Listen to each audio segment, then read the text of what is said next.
мыйзам долбоору кабыл алынды. Кыргызстанда мамлекеттик жогорку окуу жайларга ректорлорду мындан ары президент тайындайбы? Жогорку кеңештин депутаты Улукбек Ормонов жаңы мыйзам долбоорун демилгелеп чыкты. Жерге же тууганчылыкка бөлүнүүчүлүк, добуштарды сатып алуу жана административдик ресурсту колдонуу. Дал ушундай терс көрүнүштөрдөн улам мына ушундай идеяны демилгелеп чыкканын билдирди. Демократияга аябай ойнодук окшойт каалашыбызча. Мына вуздарда шайлоо кандай өтүп атканын көрүп атабыз. Коллективди мугалимдер 2-3кө бөлүнүп, анан кийин мына бул түштүктө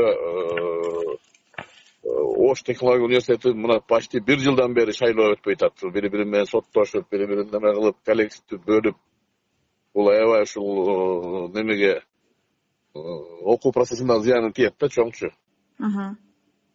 Анан өтүп алгандан кийин өзүнүн кишилерин кызматка алууга аракет кылышат, эртең кийинки шайлоодо өткөтөйүн деп.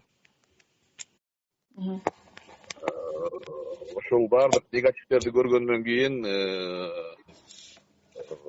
азыр ошол мыйзам долбоорун сунуш кылдык. Коомдук талкуу кандай болот көрөбүз. Ошо талкуунун жыйынтыгы менен чечип кабыл алабыз. Буга чейин ректорлорду шайлоо массалык митингдер менен коштолгон учурлар болгон. Алсак Иса Ахунбаев атындагы медициналык академиянын эмгек жааматы, билим берүү жана илим министрлигинин жаңы дайындалган статус катчысы Калысбек Шадыхановдун ректор шайлоо өнөктүгүн токтотуу буйругуна нааразычылык билдиришкен. Алар бул буйрукту жокко чыгарып, добуш берүүнүн өтүшүн талап кылышып, натыйжада окуу жайдын мурунку ректору Индира Кудайбергенова кайра шайлоодо жеңип чыккан. Алар бул буйрукту жокко чыгарып, добуш берүүнүн өтүшүн талап кылышып, натыйжада окуу жайдын мурунку ректору Индира Кудайбергенова кайра шайлоодо жеңип чыккан. Анткени жалпы жамаат Кудайбергеновага реформатор ректор деп баа беришет. В результате протестующие считают, что выборы должны быть проведены своевременно. Учурда болуп жаткан дагы бир көрүнүш коомчулуктун көңүлүн бурдуруп, билим берүү тармагындагы абалды эске салууда. Жалал Абад мамлекеттик университетинин ректору менен айрым окутуучулар курамы ортосундагы конфликт көп жылдан бери уланып келет. Ондогон агартуучулар шайлоодо каршы добуш бергенибиз үчүн жумуштан айдалып, ар кандай куугунтуктарга туш болгонун Наждак телеканалына айтып беришкен. Биздин факультеттин, филология факультетинде куугунтукталган доктор илимдин кандидаттарынын үстүнөн мени декан катары акты менен билдирүүлөрдү жазып келүүмдү талап кылып атышты.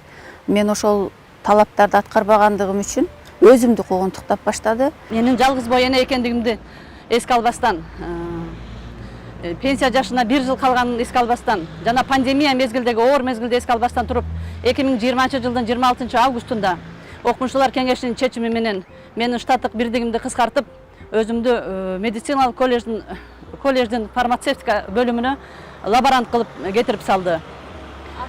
Ага чейин мен Үзгүлтүксүз билим берүү институтунда 20 жыл методист болуп иштеп келгем. Ректорлорду шайлоо эрежесине өзгөртүү киргизүүнүн зарылдыгы барбы? Же бул президентке жагынуу аракетиби? Эгерде мамлекет башчысынын тандоосу менен ректор дайындалса, окуу жайдын билим берүү сапатына таасир эте алабы? Ушул жана башка суроолор боюнча тармактык адистердин пикирин билдик. Мен анын мыйзам долбоорун колдоор элем бүгүнкү күнү. Эмне үчүн? Өзү демократиянын негизги принциптерине таянып, биз убагында анын ичинде эң активдүү авторлордун бири мен өзүм болгонмун. Убагында биз ректорлорду шайлоо ишин киргизгенбиз. Тилекке каршы биз партиялык системанын Кыргызстандагы ордун таба албагандай эле ректорлордун шайлоосунун дагы ордун таба албай калдык. Тилекке каршы ректорлук шайлоону жөн эле бир балаганга айлантып таштадык. Натыйжада мамлекеттик окуу жайлар өтө жаман абалга келип калды. Мен баардыгын айта албайм. Депутат Улукбек Ормонов демилгелеп жаткан бул мыйзам долбоору учурда коомдук талкууда турат. Аталган мыйзам долбоорунда мамлекеттик жогорку окуу жайлардын башчыларын шайлоодо жааматтын бөлүнүшү, коррупция, добуш сатып алуу учурлары болбошу керек.